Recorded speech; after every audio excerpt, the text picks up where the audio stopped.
You know, for a period, I had a playlist about things backfiring on activist groups and, basically activist groups and political activists, because they would implement policies that would then, turn around and bite them, like hate speech laws. There was one story where some anarchists had to remove the anarchist symbol because it was deemed hate speech, and it's kind of funny.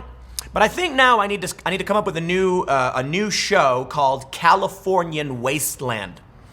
Man, California is a strange dystopian nightmare that doesn't quite make sense at all. Yesterday, I ran a segment that said San Francisco is a technocratic, leftist, fascist dystopia or something, because I can't quite tell you what it is. Let me tell you something right now. Progressives, okay, leftists, are they are battling the government over this bill called Assembly Bill 5, which basically banned freelance journalism, nuking a ton of writing jobs. Basically now, if you're a freelance writer, companies won't hire you if you're based in California because this law says you can only write 35 times per year. So they're basically saying instead of dealing with that, we'll just hire somewhere else. Naturally, all these progressives are outraged because they're being fired. And it's not all progressives. There's a lot of people who do writing jobs and transcription jobs who are also angry. Here's what's really confusing and twisted about this. First, let me tell you the news. Uber, Postmates, sue California over gig laws, escalating fight. Suit claims new laws violates constitutional guarantees of equal protection and due process. The progressive left has found an ally in gigantic multinational tech corporations that are worth billions of dollars. Who would have thought? Well, for the longest time with the censorship debate going on, we've heard many activists say, but I'm a private company, so here we are. California is not left in any sense of the word, but they pretend to be. Many people in California who say they're leftists are not. They're in fact in favor of massive, unaccountable corporations suing the government over a law that was intended to help the unions.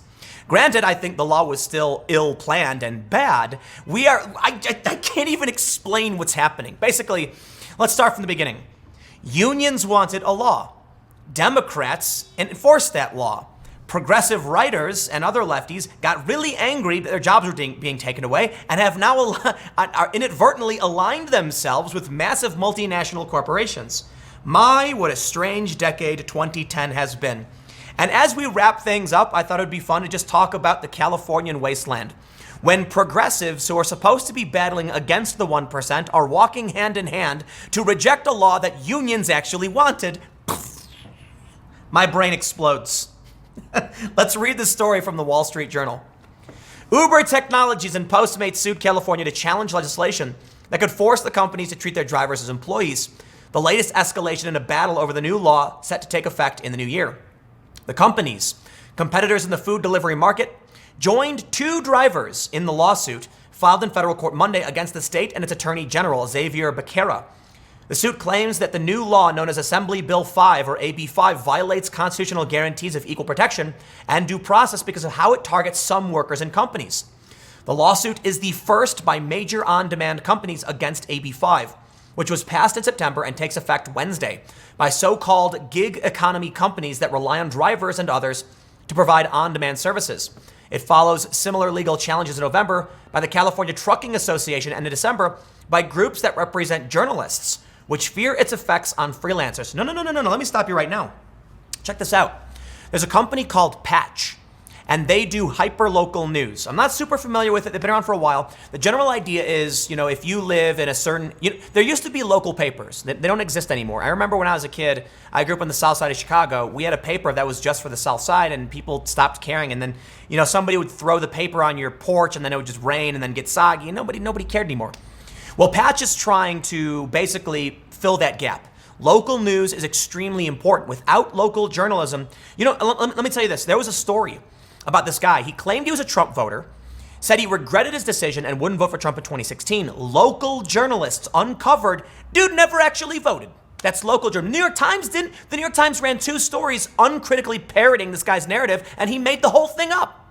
It was local journalists that figured it out because local journalists are concerned with their communities and actually do good work. So Patch is trying to somehow reinvigorate that. I'm not saying the company is good. I don't know a lot about them. I'm just saying that's their goal, right? They recently published something. This was being pushed out by journalist Matthew Keys in California, where they said Californians need not apply. Wow, think about that. Listen, man, Hyperlocal news is hard to fund, okay? Because you're basically trying to get local businesses to, this is how the media used to work, right? You make a small newspaper, you'd go to the local restaurants and say, like, would you want to advertise my paper? They'd say yes. Now people just Google restaurants. They see the ads when they go on the internet. Nobody needs a local paper anymore. Google and Facebook have essentially destroyed this. But you still need local journalism to deal with corruption. What if it turns out your alderman, your mayor, your congressman is doing something bad and it's not being covered by national press because it doesn't generate enough national interest? That's what local journalists are supposed to do.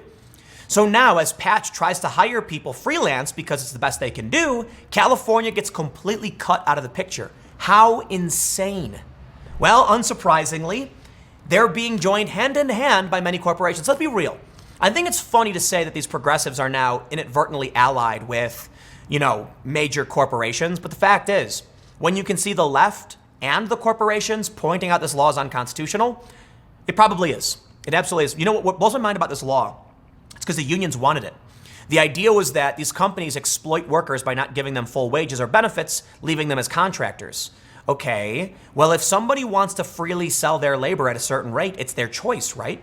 I think it's crazy to me. Imagine if, like, you had an object and it was like, I understand there are certain regulations. I'm for certain regulations, but like regulations for safety issues. Like, you can't just sell food on the street because what if your food is bad and you make people sick?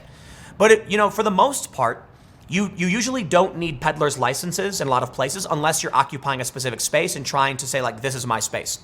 You can basically be like, here's a painting. Who wants to buy it? You can go on Craigslist. Who wants to buy it?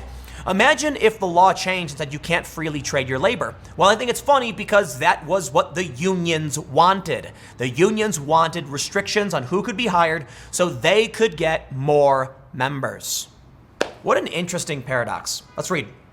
They say, AB 5 establishes a test that employers must pass to classify their workers as independent contractors, as is done with drivers by Uber, Postmates, and other gig economy companies, including Lyft, DoorDash. Employers who don't meet the test must treat their workers as employees entitled to benefits, including minimum wage and paid sick days. The law, which is intended to give workers more protection, has also forced some companies to re-examine their operations, which some companies in industries such as healthcare, saying they could be forced to cut workers. Uber has said it doesn't think the law requirements apply to its business, but also has warned that if it had to classify drivers as employees, it could be forced to hire far few drivers and reduce the areas where it operates. And the thing about Uber is, with all its faults, it operates on a very supply and demand system.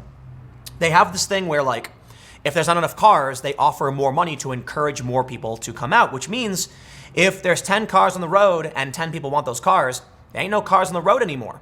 So if a new person pops up saying, I need a car, and nobody wants to drive, they notify drivers, we're going to pay you a premium because there's no one driving. It's a supply and demand system. It's a really interesting world we're entering, I gotta be honest, where Uber isn't hiring people, they're just offering up a network where you can connect with people looking for a ride.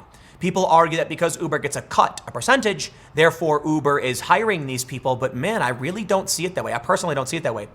I think Uber's terrible. I don't think it's a good job. But people who need the money are gonna do it anyway. But think about the alternative. You could easily launch an app that doesn't take a cut and just connects people who are looking for rides. The problem, I guess, is maintaining the Uber infrastructure of, like, vetting people. They charge for it and they are looking to turn a profit. In reality, I think Uber is losing money. It's running on investment. So I don't know if it'll survive in the long run. But here's the conundrum, basically. I mean, look, here's the main takeaway. You get the main point that this law is basically backfiring across the board. It was this progressive union law that was supposed to help people, and now everyone's freaking out. Even the woke journalists and the Twitterati are outraged by it, and they don't intend on changing it. But let me leave you with this, okay? I'm going to keep this one a little short. I got a couple more segments to wrap up this decade.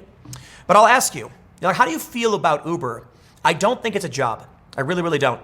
Uber's providing you a service. They connect you as a driver with someone looking for a ride. They take a cut based on providing that service.